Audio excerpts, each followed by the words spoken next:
여러분 안녕하십니까. 지금이 토요일 오전 8시 41분을 가리키고 있습니다. 내가 서점에서 앤드류 카네기에 대한 책을 구입했거든요. 바로 이 책입니다. 이게 내가 구입한 책 페이지인데요. 내가 구입한 책의 그러니까 표지입니다. 여기 보면 데일 카네기 인간관계론이라고 적혀 있죠. 이 데일 카네기라는 사람이 이 책을 이제 쓴 겁니다. 근데 데일 카네기라는 사람이 앤드류 카네기하고 친척이라도 되느냐? 그것이 아닙니다. 전혀 앤드류 카네기와는 관계가 없는 그러니까 별도의 인물인 것이죠. 다만 성이 같습니다. 앤드류 카네기, 앤드류도 카네기가 성이고 이 데일 카네기도 카네기가 성이다 그거죠. 그러니까 성은 같은데 이름이 다릅니다. 그렇다는 걸 말씀드리고, 그래서 내가 이 책을 조금 더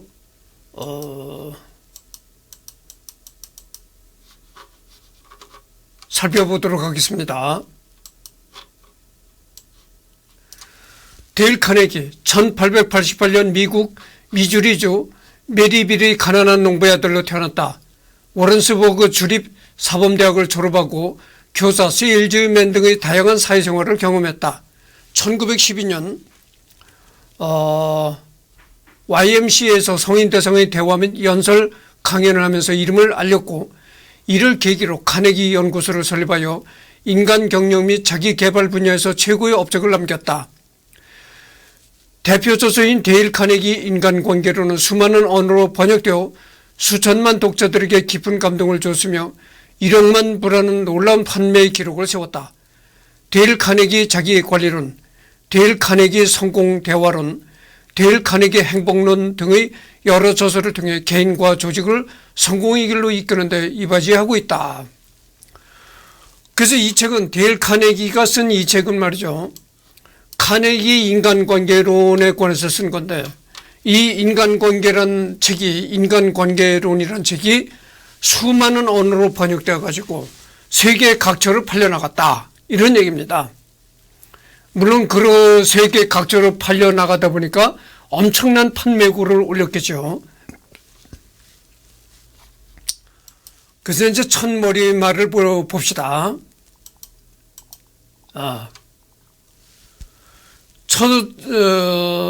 머리말에 보면 이런 게 나옵니다. 나는 이 책을 어떻게 또 왜 썼는가?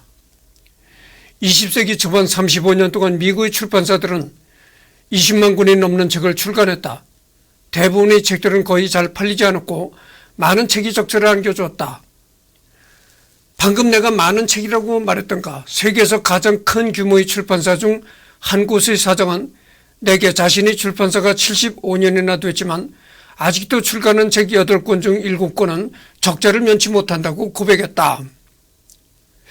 그러니까 데일리 카네기가 이 책을 쓸 때도 이 출판사 사장이 그렇게 자신이 어렵다고 했다는 겁니다. 자신이 세운 그 출판사가 75년이라는 세월이 흘렀지만 그 75년 동안에 별로 재미를 본 것이 없고, 여러분 지금도 그렇잖아요. 지금도 서점에 가면은 교보문고니 영풍문고니 이런 대형 서점에 가면은 책들이 어마어마하게 진열이 되어 있습니다. 그러나 지금은 더 하죠. 예전보다 지금은 더 유튜브라든가 유튜브와 개인 미디어도 이렇게 발달이 됐잖아요. 그러니까 비주얼한 시대라고, 눈으로 보는 거, 움직이는 영상을 눈으로 보는 게 그게 제일이다 그죠. 그래서 이 활자로 된 책을 읽는다는 거는 매력이 떨어지는 일입니다. 그래서 지금은 더욱 출판사가 어려울 것이라고 생각합니다. 지금은 대부분이 유튜브로, 영상으로 된 유튜브를 본다든가 TV를 본다든가 하지, 비주얼 시대다 그죠. 이 활자로 된 이 두꺼운 책을 활자로 된 걸 읽다 보면 졸음도 오고 그렇잖아요. 여러분들 책을 뒤다 보면 졸음이 온다는 사람들이 많잖아요. 그렇게 책이라는 거는 인기가 없는 산업인 것입니다. 그러다 보니까 책을 출판하는 출판사를 경영하는 사장들이 어려울 것이라고 생각합니다. 그렇다면 나는 왜 무모하게 또 한 권의 책을 쓰려고 할까? 그리고 왜 독자들은 내가 쓴 책을 읽어야 하는 것일까? 두 가지 모두 좋은 질문이다. 이 질문에 대해 소신껏 답해 보겠다. 1912년부터 나는 뉴욕에서 사업고와 전문직 종사자를 위한 교육 강좌를 진행해 왔다. 처음에는 대중연설에 관한 강좌만 진행했다. 이 강좌는 사업상 상담이나 대중연설과 같은 상황을 실제로 체험하면서 강좌에 참여한 성인들이 연설의 내용을 생각해내고 좀 더 명확하고 효과적으로 그리고 좀 더 안정적으로 전달할 수 있는 훈련을 하기 위해 계획된 것이었다. 하지만 몇 차례 강좌가 진행되면서 나는 사람들에게 효과적인 연설에 대한 훈련이 필요한 것만큼이나 공적으로든 사적으로든 매일 접하는 사람과 좋은 관계를 맺는 기술에 대한 훈련이 절실히 필요하다는 것을 깨달았다. 또한 나 자신도 그런 훈련이 매우 필요했다. 과거에 내가 요령이나 이해가 부족해서 저질렀던 것들을 생각하면 식은땀이 흐른다. 이런 책을 20년 전에만 볼 수 있었다면 얼마나 좋았을까? 그랬다면 나는 엄청난 혜택을 누렸을 것이다. 사람을 다루는 것은 아마 당신이 직면하는 가장 큰 문제일 것이다. 특히 당신이 사업을 하는 경우라면 더욱 그렇다. 가정주부이거나 건축가 혹은 엔지니어인 경우라 해도 사정은 크게 다르지 않다. 인간관계. 여기서 얘기하는 게 바로 인간관계가 중요하다 이런 얘기를 하고 있는 겁니다. 뭐 직장을 다니든 사업을 하든 뭘 하든 사람은 싫든 좋든 인간과 부대끼면서 살아야 하는 것이 사람의 숙명이라고 볼 수 있다 이런 얘기죠. 그래서 이 인간관계를 어떻게 하느냐에 따라서 많은 인생의 패턴이 달라질 수가 있고 인생의 플러스로 작용될 수도 있고 마이너스로 작용될 수도 있다 이런 얘기입니다. 내가 언젠가 얘기를 했잖아요. 서울대를 우수한 성적으로 졸업한 사람이 이제 서울대 수학과를 졸업했다 그래요. 그래서 서울대에서 수학을 전공했는데 그래가지고 이 사람이 고등학교 교사로다가 잠깐 생활을 했었다는 겁니다. 수학을 가르치는 수학 교사 생활을 하다가 그 생활을 걷어치우고 저 이제 산 꼭대기에 올라가서 자연인으로 살아가는 거죠. 그러면 여러분들 산 꼭대기에 올라가서 자연인으로 살아가려면은 초등학교 나온 사람도 산 꼭대기에 올라가서 자연인으로 살 수가 있는 건데 왜 수많은 돈을 들여서 서울대까지 졸업하고 수많은 노력을 들여서 서울대까지 졸업하고 초등학교 나온 사람도 할 수 있는 저 산꼭대기 자연인으로 가서 살고 있느냐. 이게 이 금전적으로 따져봐도 엄청난 낭비라고 하죠. 또 돈을 떠나서 사람이 기울인 그 노력을 생각해 보십시오. 그 사람이 서울대까지 들어가려니까 얼마나 공부를 열심히 했겠습니까? 그렇잖아요. 근데 이 초등학교를 졸업한 사람과 똑같이 산꼭대기에 올라가서 자연인 생활을 하더라. 그게 뭘까? 우리가 여러 가지를 이제 추측해 볼 수가 있는데 가장 가능성이 많은 게 뭐냐면은 그 사람이 고등학교 교사를 재직하면서 같은 이제 선생님들과 인간관계를 맺을 것 아니겠어요? 같은 학교에서 근무하는 선생님들과 인간관계를 맺는데 그 인간관계에서 참을 수 없는 스트레스를 받는다든가 이래서 더 이상 내가 교사 생활을 못하겠다. 반드시 선생님과의 관계뿐만이 아니고 제자들과의 관계에서도 그런 겁니다. 어느 애 하나가 강의 시간에 떠들어서 너 나와. 왜 너 이 시간에 떠들어 하면서 그 제자를 때렸는데 그 때린 제자의 부모가 선생을 또 고소를 했다. 요즘은 그런 일이 많잖아요. 그래가지고 그런저런 일로 해가지고 더 이상 교사 생활을 못하게 됐다. 뭐 이런 연유도 추측해 볼 수가 있을 것입니다. 그러니까 뭐 선생과 제자 간의 인간관계라든지 아니면 같은 동급의 교사들 간의 인간관계라든지 그런 게 잘 안 돼가지고 교사직을 사직하고 이제 갔을 것으로 추측하게 되는 것입니다. 그래서 이 직장에 들어갔다가도 직장 생활을 오래 못하고 뛰쳐나오는 사람들 대부분이 인간관계 때문에 그렇게 된다 이런 얘기죠. 그래서 사람은 잠자는 시간 빼놓고는 눈만 뜨면 사람은 싫든 좋든 인간과 부대끼면서 살아가는 것이 인간의 숙명 아닌 숙명이다 이런 얘기죠. 그렇기 때문에 뭐 인간관계가 상당히 중요하다는 걸 여기서 강조를 하는 것입니다. 네. 그래서 뭐 다른 페이지로 내가 이 책을 리딩하면서 여러분들한테 누누이 얘기를 했지만 다른 사람이 쓴 책을 전부 빼놓지 않고 리딩한다는 것은 도의적으로도 맞지 않고 그 다음에 그 저작권법적으로도 이것이 좋지 않은 행위다. 그래서 여기 카네기 인간관계론을 리딩은 하지만 내가 리딩하는 것은 극히 일부분에 지나지 않는다. 이런 말씀을 드립니다. 그래서 이제 적당한 페이지를 또 선정을 해서 얘기를 하도록 하겠습니다. 이 책으로 최대 효과를 얻기 위한 9가지 제안. 당신이 이 책으로 최대 효과를 얻고 싶다면 그 어떤 원칙이나 기술과 비교할 수 없을 만큼 중요하고 필수 불가결하게 갖춰야 할 조건이 하나 있다.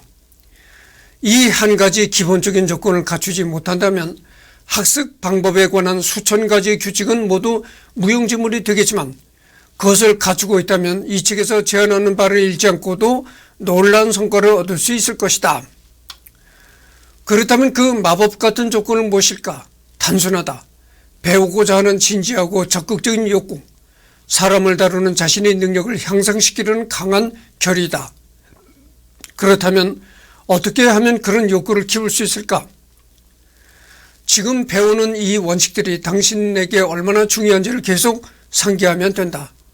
사회 경제적으로 더 나은 보상을 받기 위해 그 원칙들을 숙달하는 것이 경쟁사회 속에서 당신에게 얼마나 큰 도움이 될지 마음속에 그리라. 그리고 자신에게 이렇게 되뇌라. 나의 인기, 나의 행복, 나의 수입은 사람을 다루는 내 기술에 따라 좌우된다. 전체적인 내용을 파악하기 위해 처음에는 각 장을 빠르게 읽어라. 그러고 나면 아마 다음 장으로 빨리 넘어가고 싶은 충동을 들겠지만 그 유혹을 뿌리지 않다. 이 책을 단순히 재미삼아 읽는 것이 아니라면 말이다. 인간관계에 대한 당신의 능력을 향상시키고 싶다면 다시 앞으로 돌아가서 각 장을 정독하라. 장기적으로 볼 때 이 방법이야말로 시간을 줄이는 동시에 큰 성과를 얻는 길이다.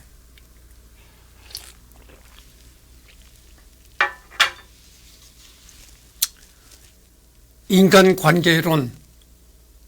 이 책이 얘기하고자 하는 것은 인간들 간에 어떤 관계를 해야 되는가 이런 인간관계에 관한 얘기를 한 게 이 책의 이제 내용들입니다. 내가 별명이 뭐라고 했습니까? 속담 박사라고 했잖아요.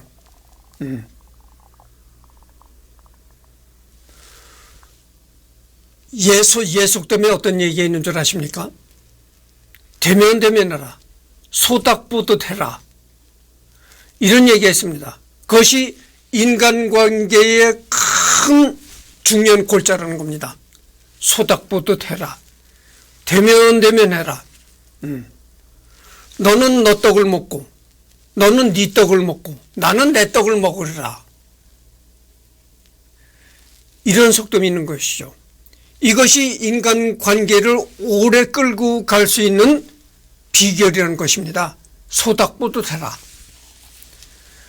여러분, 그 동물 세계에서 닭이라는 건 조류에 속하잖아요. 근데 소닭보듯 해라, 그런 얘기입니다.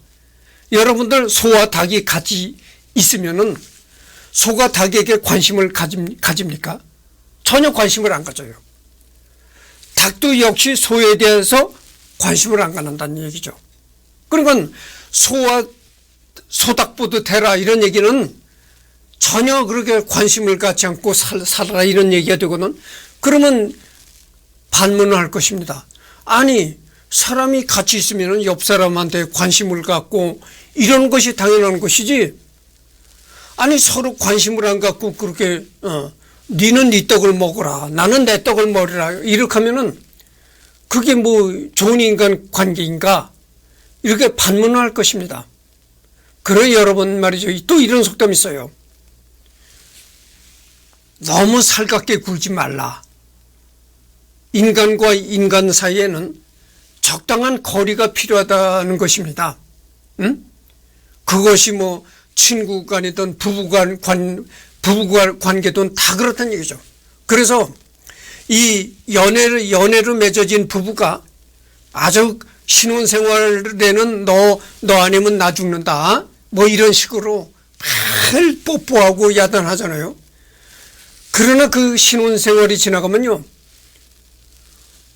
연애 결혼했다가 한 5년 내로 이혼하는 부부가 상당히 많습니다. 5년까지 가는 부부가 드물어요. 연애 결혼했는데 한 2년 정도만 살다가 이혼하는 부부가 상당히 많습니다. 그게 뭐냐면은 이게 내가 속담 박사라고 했잖아요. 우리 강원도 그 사투리에 무슨 얘기했냐면 이런 사투리가 있어요. 직근덩 외근덩 하지 말라. 직근덩 외근덩. 그게 무슨 뜻이냐면은, 그게 아마 강원도 사투리라고 난 생각합니다. 직근덩 외근덩이라고 하는 건 뭐냐면은, 너 없으면 나는 죽는다, 이렇게 아주 니 죽고 나 죽자 이런 식으로 사랑을 하지 말라, 이런 얘기예요. 그런 사람이면 밑을 못 간다는 겁니다. 그러나 적당한 거리를 유지하고 소닭보듯 해라, 되면 해라, 이런 인간관계가 오랫동안 지속이 된다는 겁니다. 그러니까 서로 적당한 거리를 유지하는 인간관계가 긴 세월 동안 유지를 하는 것이지, 너 없으면 나 죽는다, 맨날 쭉쭉 빨고 너 없으면 나 죽는다, 사랑한다 매인을 떠들고, 이런 인간관계는 오히려 며칠 못 간다는 겁니다. 그래서 뭐 이 책을 읽어봐도 뻔할 뻔짜요. 이것이 100% 정답입니다. 우리 그 전통적으로 내려오는 속담 중에는 잘못된 속담들도 상당히 많아요. 그러나 내가 생각하기에 상당한 그 속담들이 상당히 설득력이 있습니다. 옛 시조를 보면은, 옛 시조에 또 이런 시조가 나옵니다. 다정도 병인양하여 잠 못 들어 하노라.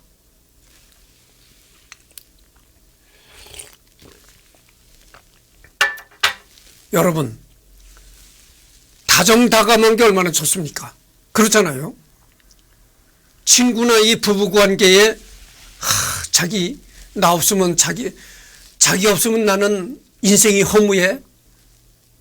출근할 때 자기 뽀뽀하자, 쭉쭉 또 출근하고. 그런 게 좋을까요? 그렇지 않다는 겁니다. 우리 시조, 옛 전통 시조 이런 얘기했어요. 다정도 병인양하여 잠 못 들어 하노라. 여러분, 그 다정하게 굴면 얼마나 좋습니까? 그렇잖아요. 근데 그게 아니라는 것이요. 다정도 병이 될 수가 있다, 이런 얘기죠. 너무 다정다감하게 굴지 말라, 이런 얘기와도 일맥상통할 수가 있는 겁니다. 너무 다정하게 굴다 보면 그게 오히려 병이 될 수가 있는 겁니다. 그래서 다정도 병이 될 수가 있다. 이런 게 참 명시조라고 보는데, 그렇잖아요. 그래서 사람은 절대 때에 따라서는 대범하게, 무관심하게 이렇게 지낼 필요가 있는 겁니다. 너무 살갑게, 너무 다정다감하게 굴다 보면은 거기서 오히려 화가 생길 수도 있다 이런 얘기죠. 그래서 우리가 서점에 이제 가서 보면은 이 데일리 카네기가 쓴 인간관계론 말고도 수많은 인간관계의 기술을 논하는 그런 책들이 많이 나와 있어요. 인간 처세술 이런 게 많이 나와 있거든. 근데 그런 거 다 읽어볼 필요가 없습니다. 우리에 내려오는 그 전래되어 내려오는 그 속담들을 알고만 있어도 인간관계론의 중요한 건 다 알고 있다 이렇게 말할 수가 있는 것입니다. 소닥보듯 해라. 대면대면해라. 대면대면도 이거 사투리일 수가 있는데 대면대면해라 이런 얘기거든. 모든 인간관계가 인간과 인간 사이에는 적당한 거리감이 필요하다 이런 얘기입니다. 또 이런 얘기했어요. 속담이 이런 얘기했는데 경상도 사람들이 아주 무뚝뚝하다. 사귀기가 어렵다. 이런 말들을 민간에서 떠도는 이런 얘기들을 들어본 적이 있을 것입니다. 경상도 사람들이 말하면 와카노 이러면서 말이 아주 거칠고 경상도 사람들이 한창 사투리를 섞어서 말을 할 때는 싸움을 하는 것 같이 들린다. 아주 분노에 차서 싸움을 하는 것 같이 들린다는 겁니다. 니 지금 뭐라고 했노? 와카노 이런다는 것이죠. 근데 그렇게 말이 거칠고 정 붙이기는 어렵지만 일단 정을 붙이고 나면 경상도 사람들이 오래 간다. 이런 속담들 있어요. 경상도 사람이라고 다 그렇게 써요. 사람마다 다 인성이 다르니까. 사람마다 다 인간관계를 맺는 그런 게 다 다르겠죠. 그렇지만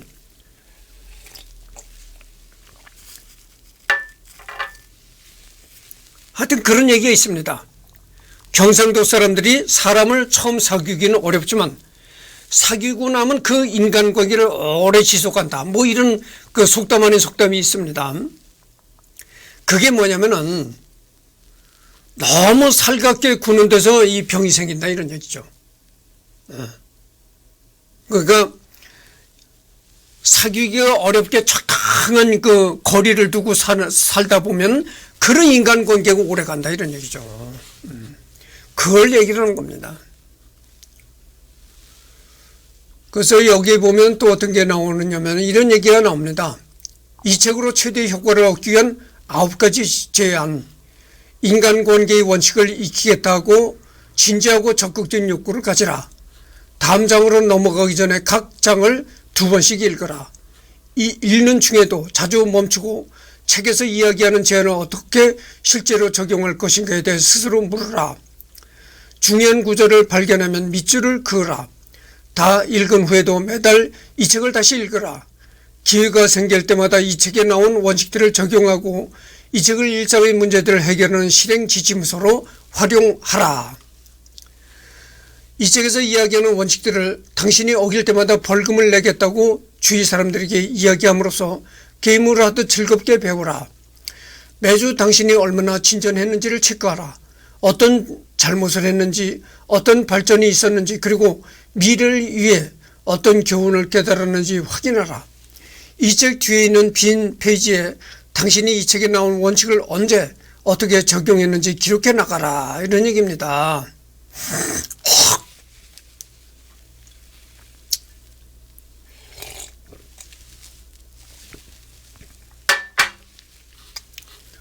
그것의 인간관계라는 거는 참 이게 어렵고도 난관이 될 때가 많습니다. 그러나 내가 거듭 강조합니다마는 모든 인간관계라는 것은 적당한 거리를 둬야 됩니다. 적당한 거리를 두지 않고 너 죽으면 나 죽는다. 너 없이는 못 산다. 맨날 쭉쭉 빨고 거기서 병이 생기는 겁니다. 그래서 적당한 거리를 유지하는 것이 오랫동안 인간관계를 유지하는 첩경이다, 이런 얘기를 말씀드립니다. 그래서 소닥보듯 해라, 이런 얘기죠. 그래서 꿀을 얻으려면 벌집을 걷어차지 말라. 인간관계의 핵심 비결, 상대방의 욕구를 불러일으켜라. 타인의 호감을 얻는 6가지 비결, 어디서나 환영받는 사람이 되는 방법, 좋은 첫 인상을 남기는 방법, 상대방의 이름을 기억하라, 대화를 잘하는 손쉬운 방법, 사람들의 관심을 끄는 방법, 사람들을 한 번에 사로잡는 방법. 근데 이게 어디서나 환영받는 사람이 되는 방법이라고 여기 적혀있는데,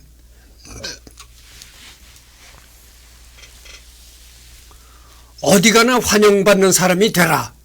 이것이 어떻게 생각하면 이것이 좋은 의미가 될 수도 있지만, 어떻게 생각하면 이것이 나쁜 의미가 될 수도 있는 겁니다. 어느 곳을 가나 환영받는 사람이 되라는 것은 한마디로 얘기를 하면 무색 무취의 인간이 되라, 이런 얘기와도 일맥상통할 수가 있는 겁니다. 무색 무취, 아무 색깔도 없고 아무 냄새도 없는 그런 사람이 되라. 그래야 어느 집단 어느 사회를 가서든지 환영을 받을 수 있다. 근데 사람이 무색무취가 되면은 어떻게 되는 겁니까? 물에 물 탄 듯, 술에 술 탄 듯, 이렇게 된다, 이렇게 될 수가 있다, 그거죠. 그러니까 자기만의 어떤 그 칼라, 자기만의 목소리가 없는 사람이 되라는 얘기죠. 이것은 쉽게 말해서 이것이 좋은 의미도 되겠지만 아주 나쁜 의미가 되는 것입니다. 자기만의 어떤 생각이나 자기만의 어떤 주장이 있어야지, 자기만의 생각, 어떤 자기만의 주장이 없다 보니까 아무 데 가서도 또 환영을 받는다 이거죠. 자기만의 주장을 확고히 갖고 있고 자기만의 신념을 갖고 있는 사람은 그렇게 어디서나 환영받는 존재가 될 수 없는 겁니다. 그래서 여기 보면은 어디서나 환영받는 사람이 되는 방법이라고 나와 있는데, 이 어디서나 환영받는 사람이 된다는 것은 이것이 좋은 의미로 해석될 수도 있지만 아주 나쁜 의미가 될 수도 있는 겁니다. 그렇다는 걸 말씀드립니다. 상대방을 설득하는 12가지 비결, 논쟁을 피하라.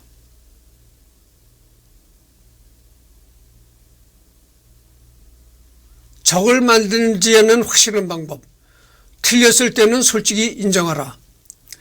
우호적으로 다가가라.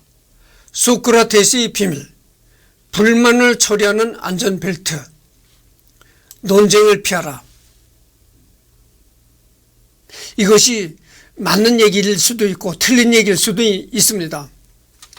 여러분, 논쟁할 상대가 어떤 사람인가를 잘 봐야 하는 것이죠.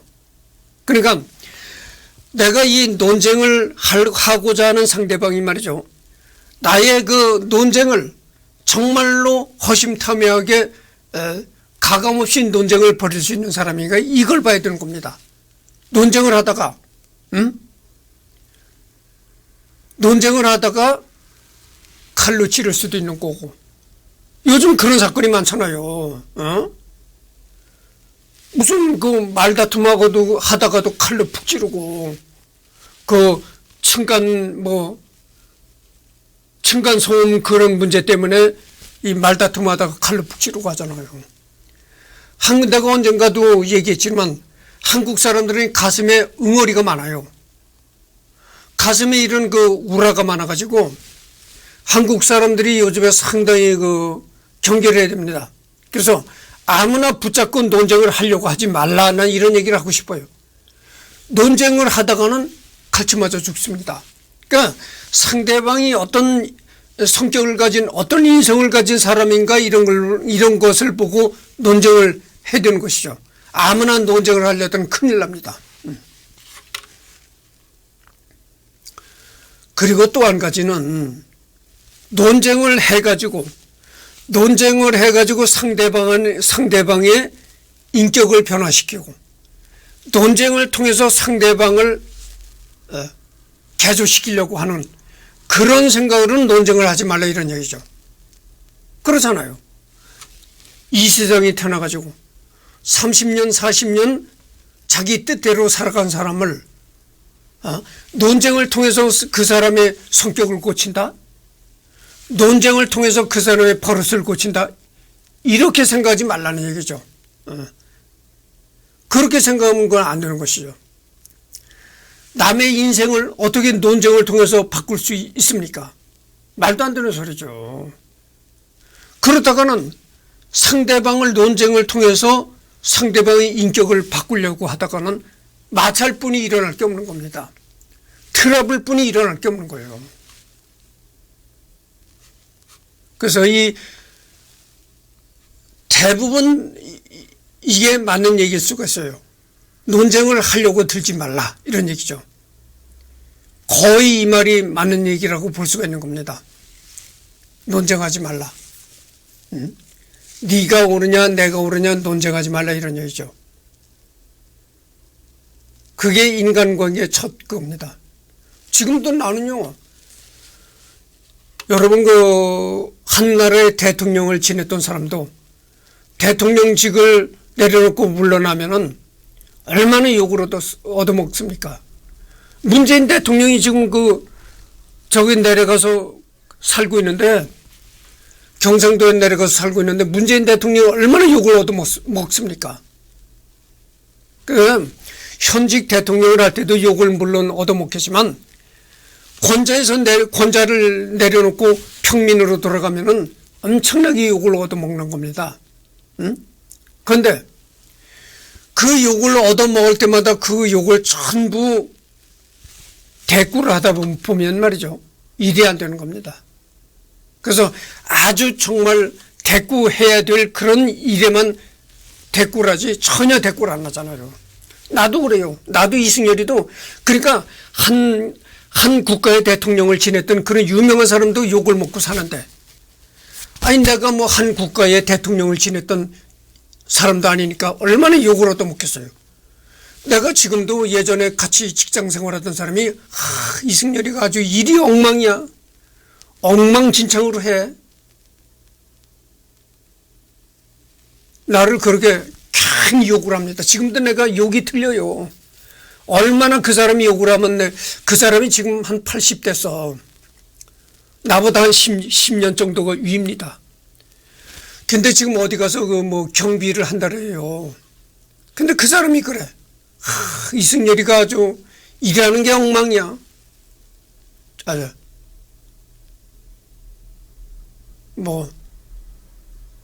별 비난을 다 한다는 거죠. 그러니까 직장을 옮겨가지고 다른 데 가서 경비 생활하면서도 예전에 이승열이하고 같이 일했던 그걸로 해가지고 공장에서 같이 일했던 사람이에요. 이승열이가 엉망진창으로 일을 하네, 죽을 쓰네, 저기 이렇게 욕을 한다래요. 내가 그래도 일체를 거기에 대꾸를 안 합니다. 그러니까 정의나 대꾸할 가치가 있는 말에만 대꾸를 해라 이런 얘기죠. 그런 말에 자꾸 대꾸를 하다 보면 똑같은 사람이 된다 이런 얘기예요. 그리고 우호적으로 다가가라. 소크라테스 그리고 여기 보면 이게 참 중요한 얘기입니다. 틀렸을 때는 솔직히 인정하라. 우리 속담에 그런 얘기잖아요. 한 번 뱉은 말은 주워 담을 수가 없다. 그건 난 틀린 얘기라고, 틀린 속담이라고 생각합니다. 한 번 뱉은 말도 주워 담을 수가 있는 겁니다. 그게 뭐냐? 간단한 거예요. 내가 예전에 어떤 한 잘못된 말을 했는데, 그게 알고 보니까 잘못된 말이야. 그럼 그걸 어떻게 주워 담습니까? 우리 속담 있잖아요. 한 번 뱉은 말은 주워 담을 수가 없다. 주워 담을 수가 있는 겁니다. 여기 나오죠. 틀렸을 때는 솔직히 인정하라. 이게 주워 담는 겁니다. 그러니까 내가 예전에 어떤 말을 했는데 그게 알고 봤더니 그게 틀린 얘기더라. 내가 잘못 알고 그런 얘기를 했더라. 이렇게 공개적으로 정정하는 거. 공개적으로 내가 예전에 어떤 얘기를 했었는데 그게 잘못 알고 한 얘기더라. 공개적으로 잘못됐다는 것을 인정할 때 그거 주워 담는 겁니다. 근데 잘못됐다는 걸 알면서도 그때 내가 했던 얘기가 맞는 얘기야. 계속 속으로는 잘못됐다는 걸 알면서도 계속 주장하고 나가는 겁니다. 그때 했던 얘기가 사실이야. 그렇게 되면 영원히 주워 담을 수가 없는 겁니다. 응? 그래서 한 번 뱉은 말도 주워 담을 수가 있어요. 응? 내가 예전에 어떤 말을 했었는데 그 말이 틀린 말이더라. 그러면 그 순간 주워 담는 게 되는 겁니다. 근데 그렇게 잘못을 인정하지 않고 계속 예전에 했던 행동이 내가 옳은 행동이다 이렇게 주장하고 나가니까 주워 담을 수가 없는 거예요. 영영 주워 담을 수가 없는 겁니다. 그래서 내가 지금 40분을 경과했습니다. 요 얘기만 딱 하나 끝내도록 하겠습니다. 사람은 사람을 만나보면요. 수많은 종류들의 사람들이 있어요. 그러니까 아주 잔소리하기 좋아하는 사람, 그리고 완벽을 추구하는 사람, 그리고 좀 무뚝뚝하면서도 무관심하게 살아가는 사람, 별 사람들이 다 있거든요. 근데 인격이 훌륭하다고 얘기할 수 있는 사람이 바로 그겁니다. 틀렸을 때는 틀렸다고 솔직히 인정하고 나오는 사람이 인격적으로 훌륭한 사람입니다. 그래서 내가 예전에 어떤 행동을 했었는데 그게 잘못된 행동이었다. 이렇게 솔직히 인정하는 사람은 어디 가나 살인을 치지 않습니다. 근데 내가 예전에 했던 일은 전혀 틀림이 없어. 아니, 다 잘못은 남의 탓으로 돌리고 나는 전혀 잘못이 없는 아주 무결점의 사람이야. 끝까지 주장하면서 내가 하는 행동은 다 100% 옳아. 이렇게 주장하는 사람이 언젠가는 살인을 칠 수 있는 사람입니다. 그래서 인격적으로 훌륭한 사람이라는 것은 잘못을 솔직히 인정할 수 있는 사람, 공개적인 자리에서 자기 잘못을 솔직히 인정하는 그런 사람이 정말 인격적으로 훌륭한 사람입니다. 그렇다는 걸 내가 이 시간에 말씀드립니다. 지금 42분을 경과했거든요. 그래서 이 책의 크기 일부분을 내가 리딩을 했는데 남이 쓴 책을 계속 듣는 얘기입니다만 남이 쓴 책을 전부 리딩한다는 것은 도의적으로도 안 좋고 저작권법적으로도 위반되는 행위입니다. 법적으로도. 그래서 첫머리에 머리 글자만 조금 읽고 내가 속담 박사로 했잖아요. 우리 속담에 내려오는 그런 속담만 가슴에 새겨도 어느 정도 훌륭한 인격을 갖게 되는 그런 속담이 될 것이다, 이런 얘기를 했습니다. 그래서 카네기는 이제 완전히 끝났습니다. 다음에는 이 소설가, 노벨 문학상도 받았던 사람인데 소설가 해밍웨이에 관해서 얘기를 하도록 하겠습니다.